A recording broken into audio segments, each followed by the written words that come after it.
but so long they have Pakistani passports, they have Pakistani ID cards, they are Pakistanis and they have equal rights according to the Constitution of Pakistan 1973.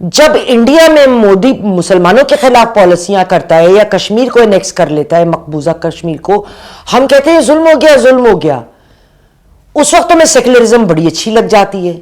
لیکن جب ہم پاکستان آتے ہیں تو ہمیں secularism برداشت نہیں ہوتی، ہمارے سٹینڈرڈز ڈبل ہیں.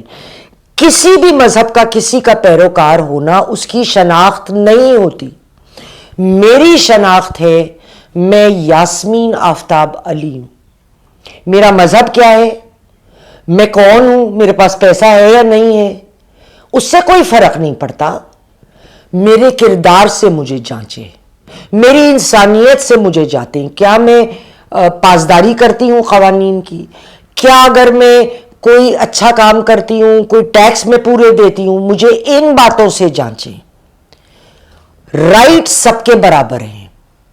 ہم کسی کی جینڈر کی بنیاد پر یا کسی اور بنیاد پر اس کو جج نہیں کر سکتے. اس میں آپ کو ایک مثال دینا چاہوں گی جو میرے لیے بہت تکلیف دہ، اور میں حالیہ مثال اس لیے لے رہی ہوں تاکہ بہت پرانی بات کروں گی تو شاید ہمارے ناظرین کو وہ بات اتنی یاد نہ رہے. عمران صاحب کی حکومت تھی 2018 میں، اسد عمر صاحب فائنانس منسٹر تھے. ایک اکنامک کاؤنسل بنانے کا فیصلہ کیا گیا اور میں نے بہت اپریشیٹ کیا تھا اس آئیڈیا کو. آئیڈیا بہترین تھا، مگر اس میں ایک جو صاحب جن کو دعوت پہ انٹر کر گیا، کہا کہ آئیے یہ جوائن کریں. ہم نے کہا، پاکستان نے کہا، پاکستان کی حکومت نے کہا. کسی نے سٹی بجائی، یہ احمدی ہیں. ڈاکٹر عاطف میاں جو پرنسٹن یونیورسٹی کے اکنامکس کے پروفیسر ہیں، دنیا میں ان کا بہت بڑا نام ہے. تو وہ جو رائٹس تھا طبقہ آپ کا پورا اور جماعتیں، وہ جناب ڈنڈا بردار وہ پیچھے آ گئے کہ ارے بھائی یہ تو احمدی کو رکھ لیا، اس کو ہٹاؤ، اس کو نکالو. ان کو ہم کو ہٹانا پڑ گیا. میرے حساب میں اس دن میرے لیے عمران خان صاحب کی حکومت فیل ہو گئی تھی ٹوٹل. لیکن اس کا یہ مطلب نہیں ہے کہ صرف عمران صاحب نے ایسا کیا ہے. ہماری مختلف جماعتیں بھی تو یہی کرتی رہی ہیں. وہ کیا تھا اتنے جو دھرنے کیے پہلے ٹی ایل پی میں، ٹی ایل پی نے کیے تھے؟ وہ کیا تھا جو ٹی ٹی پی کے ہم نے لوگ بسائے رکھے ادھر؟ خیر وہ تو عمران خان صاحب نے 300 خاندانوں کو بسایا تھا، لیکن جو ریفیوجیز یہاں 40 سال کے قریب سے دھرنا دے کے بیٹھے تھے، کیا تھا یہ سب؟ اپیزمنٹ کی ہی پالیسی کی شکلیں. اب کیا کنیکشن ہے سیکولرزم کا اور ڈیموکریسی کے ساتھ یا نہیں ہے؟ دیکھیے یہ اینٹی ریلیجن نہیں ہے. اگر ہم قرآن شریف کا مطالعہ کریں تو جو انسانیت کا سبق اسلام ہم کو پڑھاتا ہے وہ تمام چیزیں سیکولرزم میں موجود ہیں.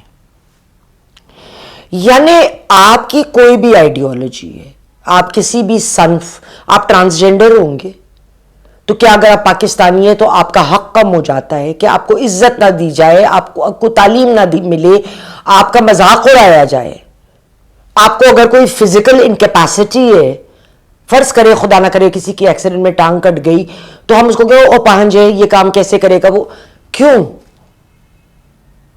تو آپ کسی بھی لیول کے اوپر آپ ان کو ان چیزوں سے جج نہیں کر سکتے، بلکہ میرٹ ہی فیصلے کراتے ہی. اور جب خصوصاً ریلیجن کی بنیاد پر فیصلے ہوتے ہیں تو ٹی ایل پی اور ٹی ٹی پی جیسی جماعتیں زور پکڑتی ہیں. ڈیموکریسی کا مطلب دیکھیے یہ نہیں ہے کہ اگر میری پارٹی یا میں طاقت میں آ گئی ہوں تو میں سب کو دباؤں اور میں اپنی ول ان پر امپوز کروں. That is not the essence of democracy. مطلب یہ ہے کہ جو لوگ نہیں بھی آئے پاور میں بڑی تعداد میں یا انیکول ہے بیلنس، ان کا بھی ولنریبل لوگوں کو لک آفٹر کرنا، ان کی ہر چیز کو دیکھنا بھی میری ذمہ داری ہے.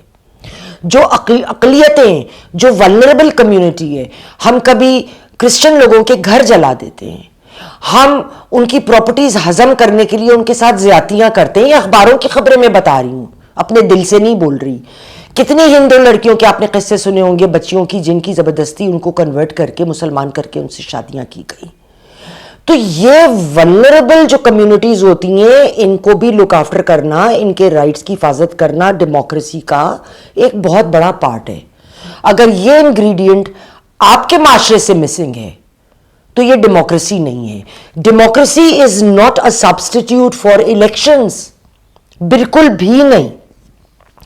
لہذا سیکولرزم اور ڈیموکریسی جو ہے ان دونوں کا تال میل بڑا گہرا ہے.